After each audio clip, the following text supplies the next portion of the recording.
That's the way things are supposed to be held. That's the way things are supposed to be done. When you really want to solve a problem, you got to let both people talk, and you got to figure out who's right and who's wrong. And that's why censorship is so dangerous. Because the correct answer to censorship, like this whole Kanye West thing, Kanye West is being canceled by all these organizations, and the best way to handle Kanye West is the way Lex Friedman did. Have a conversation with him and correct all the things that he's saying that you think are wrong, or that you think are generalizing, or you think are misrepresentative of the truth. But that's not the world we live in today. The world we live in today, we want to erase people if we don't agree with them. And then the problem with that is it scares people into communicating freely because they're worried that they're going to be erased next. So they'll conform. You're forcing people to conform to a very particular way of thinking, and it reinforces these ideas that you have to be a part of this one particular group of ideas and thoughts. And if you're not, there's consequences to that. And so people self-censor. Well, I said I had a focus group every day on the show now, and I'll show you. We did a show, the title of which was "You Can't Say That," and so I was putting up on screen all the things that you now can't say. These are the words that have been, people say these are offensive to people's sensibilities. And I'll find it here and show you what it was, unless Jamie already has it. Here it is. Yeah. Mom and dad? Yeah, there you go. You can't say mom and dad anymore? Yeah, you can't say mom and dad anymore. And so, and we can talk about these, but I asked the audience at one point, I said, how many of you are reluctant to raise your hand and say anything? Because I asked the audience to participate, and they do a lot. How many of you are afraid to say anything right now because you don't want to get targeted? And it looked like the wave. Everybody said, "Oh yeah, I don't want to say shit." Peanut gallery? Yeah. Why can't you say peanut gallery?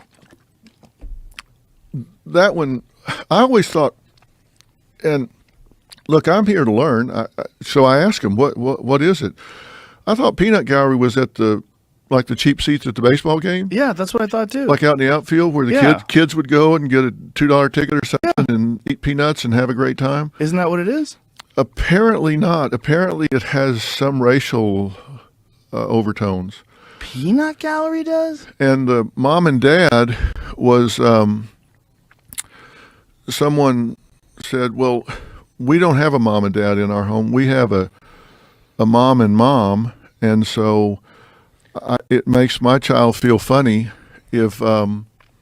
Here it is. According to linguistics experts, the origin of this phrase derives from the late 1800s vaudeville era, a popular style of entertainment that included jugglers, comedians, singers, and more. The peanut gallery was the cheapest section of seats, usually occupied by people with limited means.